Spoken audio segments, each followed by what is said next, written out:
because it had a dying ideology with dying legitimacy and a dying leader.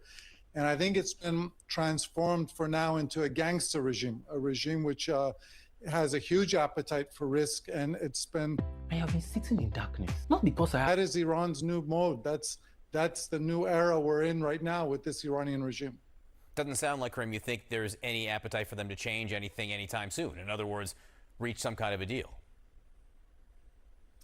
I don't see any correlation as of now between the negotiations, and Vice President Vance and some of the U.S. negotiating team and President Trump, of course, have said those negotiations are going positively, and the conduct of the regime, which remains very aggressive. Cedric, what do you think the likely response is for the United States? What are the range of options here? And also just the fact that Iran continues to strike at U.S. targets with ballistic missiles, which President Trump has more or less said have been destroyed. Yeah, well, they obviously haven't been destroyed, John, as we can see for ourselves here. So I think the range of options that the U.S. has include doing nothing or going after several sets of targets. The standard response so far has been to go after targets in the southern part of Iran along the coastline of the Persian Gulf. What they may do in this particular case, depending on how they judge this particular attempted attack, they may decide to go after some more strategic targets, such as command and control nodes, perhaps something in the Tehran region. I don't think they will use, the U.S. will use this as a pretext for an all-out attack, like we had at the beginning of this conflict. But it is certainly a possibility. It's an option that is on the table, but that would certainly derail any type of peace talks or any other negotiations that are going on, at least in the short term.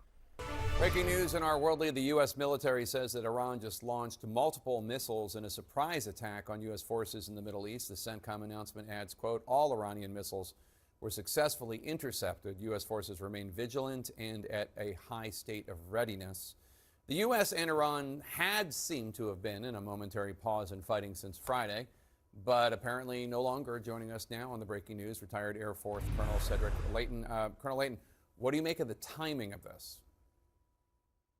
Yeah, it's really unfortunate, but it does coincide with Prime Minister Netanyahu's visit here in Washington. And that, of course, is, I think, significant. So in my view, the Iranians are sending a message that the war, as far as they are concerned, is still on. Negotiations are basically off. And they are basically flexing their muscles now. It doesn't seem a particularly wise decision on their part to do this, but they are clearly pointing out that they have the weapons that they need in order to impact targets in Jordan and other parts of the Middle East. CNN analyst and Axios contributor Barak Ravid is reporting from a U.S. official who tells him that the ballistic missiles were launched toward a base in Jordan. What kind of U.S. presence is in Jordan? So one of the bases that we use is called Mufawak al-Salti.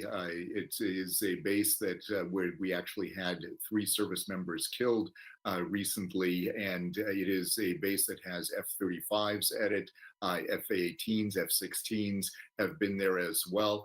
There's also a presence of aerial refuelers sometimes at these bases. And of course, there are reconnaissance assets that includes drones that the U.S. uses to launch against targets in Iran. Based on the very little information we have, what type of missiles do you think were likely fired by Iran? And when the U.S. says that they were intercepted, how can they do that? Yes, so there are several possible missiles that the Iranians use, Jake. Some of them, like the Khorramshahr missiles, are medium to long-range missiles. What we basically do is we use missiles like the Patriot to go in, Patriot missile batteries to take out incoming missiles. So this is what you're seeing is basically a response from a Patriot battery or similar installation, either operated by the U.S. or by Jordan, that probably took those missiles out. This comes after both Israel and the White House said that President Trump's meeting with Netanyahu went well. Do you think that maybe could have contributed to Iran resuming strikes? The idea that there was diplomatically at least a show of success and support?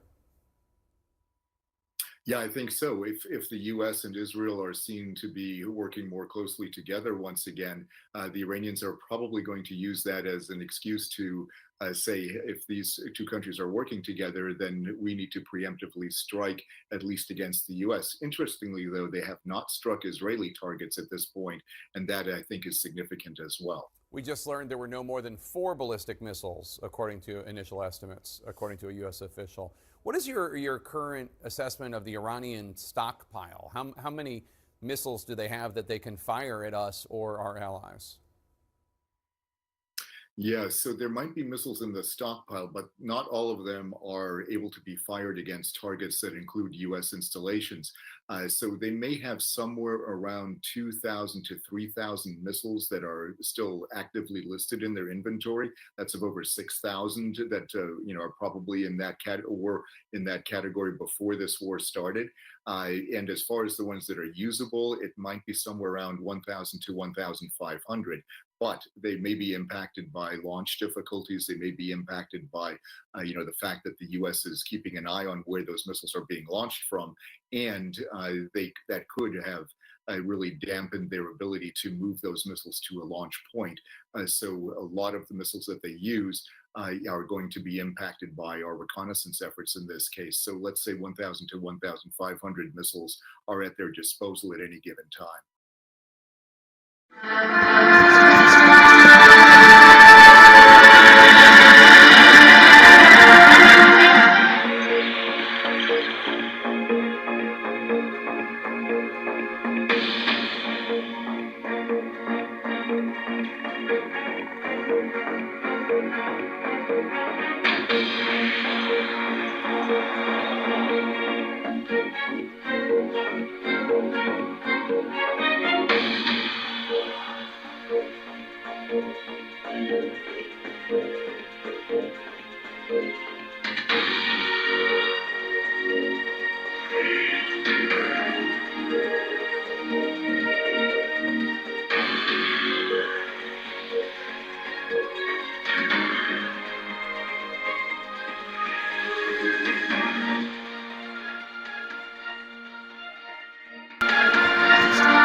NBN Network Media, news for all races, connecting you to the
NBN Network Media, news for all races, connecting you to the world.